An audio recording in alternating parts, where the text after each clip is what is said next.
tell you what, Stoke, as soon as the schedule came out, I had this one circled because I love great storylines, and this one is chock full of them. And let's face it, they all center around Aaron Rodgers. This was the guy the Broncos wanted. This was the guy George Paton sold out for.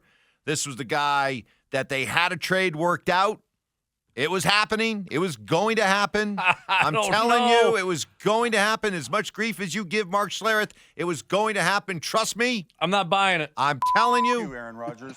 And the Packers got cold feet, but the Broncos did not stop. They hired Nathaniel Hackett with the hope of luring him. We know how that played out. It was a disaster. And then Sean Payton comes along, and he says that Hackett did one of the worst coaching jobs in NFL history. That led Aaron Rodgers to take on to defending his pal Hackett. For a coach to do that to another coach, my love for Hackett goes deep. You know, we had some great years together in Green Bay.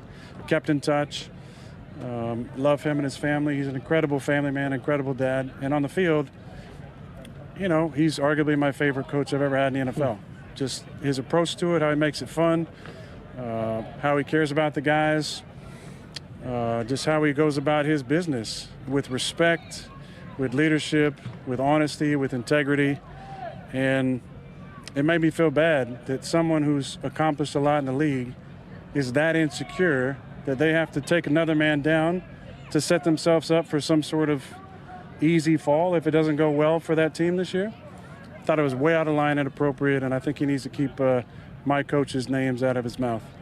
Wow. Just to reset what Sean said in the Two Latte interview with USA Today, quote, everything I heard about last season, we're doing the opposite.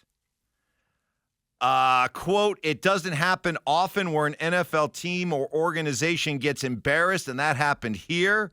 Part of it was their own fault relative to spending so much time trying to win the offseason, the PR, the pomp and circumstance, marching people around, and all this stuff. Stoke, is Aaron Rodgers going to be out this weekend not only to beat the Broncos, but to avenge Nathaniel Hackett? Absolutely. And he's out there to embarrass the Denver Broncos this week. If they can embarrass the Broncos, Aaron Rodgers and Nathaniel Hackett will try to put up 78 points.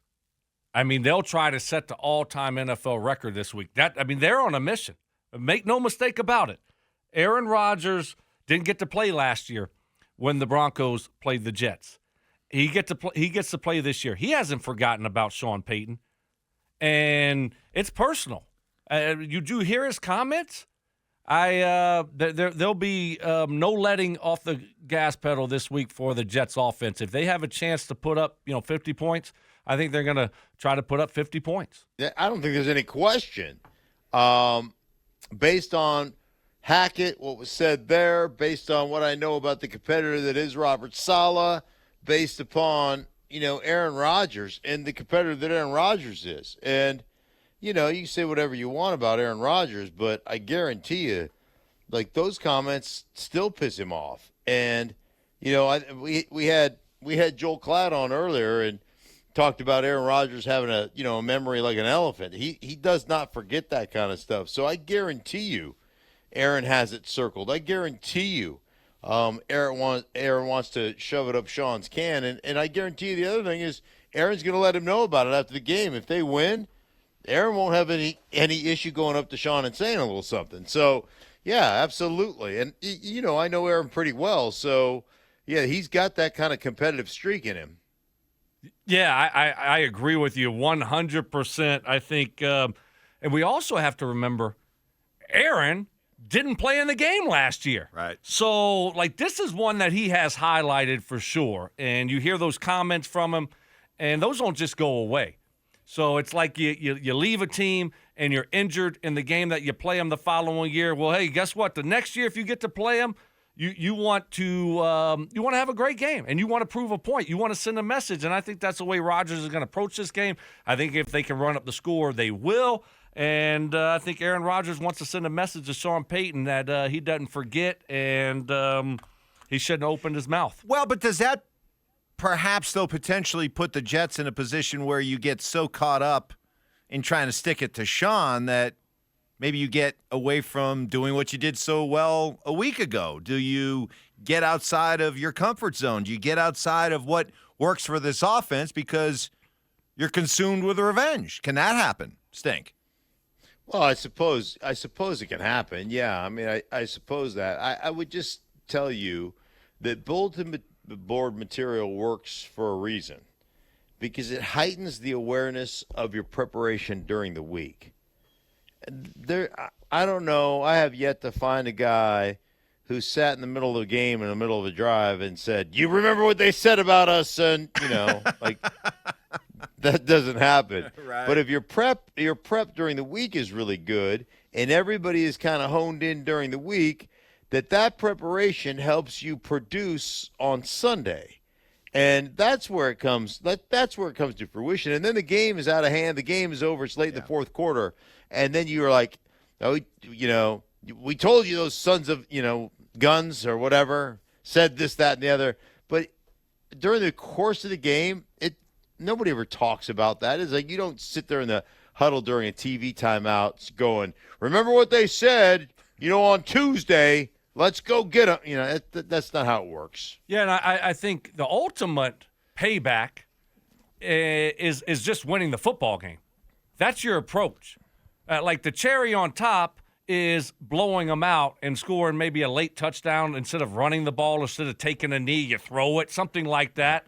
That's kind of the kick and the you-know-what. But overall, you're approaching this game, hey, we're just trying to win this football game. We're not trying to throw for 500 yards or score 70 points. Now, if you get to that point because of your game plan, then you go for it and you try to bury the guy because, because of his comments, and you try to teach him a lesson. But overall, your approach is, hey, let's just go out and win it. And that will be good enough. I know that the last couple of days there's been a lot of praise thrown at Vance Joseph and this defense, and they're the third-ranked total defense in the NFL. They're sixth in points allowed. We're running a promo all day where, Mark, yesterday you said, hey, the way things are going with this defense, Vance Joseph is going to get another opportunity to be a head coach.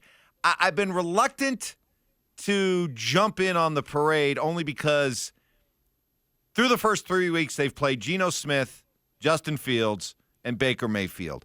Average to slightly above average quarterbacks. Okay, they've faced basically average and good quarterbacks. They're facing a great quarterback this week.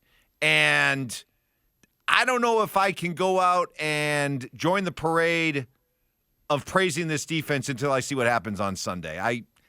This is a legitimate quarterback. This is a legitimate offense. This is where we're going to know if this defense is legit or not. Not these first three games. Well, listen, Geno Smith is playing well. Yeah, but come on. No, I mean, I get it, but listen, I get the quarterback situation, but I think the Jets are really, really good, and I think they give you, even if you had a Geno Smith with the Jets, you get everything you want and more.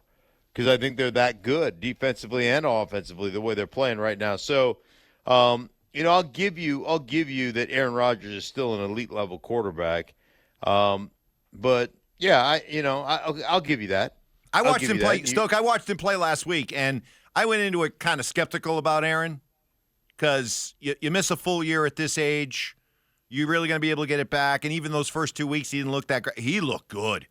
I mean, he was moving well, seeing the field exceptionally well. You could tell the arm talent is still there. That arm is fresh. Did you, Mike, at any time, I don't know, dare I say? Oh, no, don't. Get a little bit moist? Don't. I knew it. It. Gross. I could see it coming. I knew it. Yeah. I've been admonished by some listeners saying that I need to stop saying that. I don't want to, but if you guys want me to, I will. I think you need to let's take a little break. How about just take a little break? Yeah, take a little little rest. Stink? Nobody. Rest. I know. I like. It's just such a gross. Just such a disgusting visual. Can I talk about Aaron Rodgers? I like it. You I like like it. Aaron Rodgers. You like it. It's so disgusting. Stink likes it. Well, that's Yeah. That's par for the course. I would expect nothing less from you.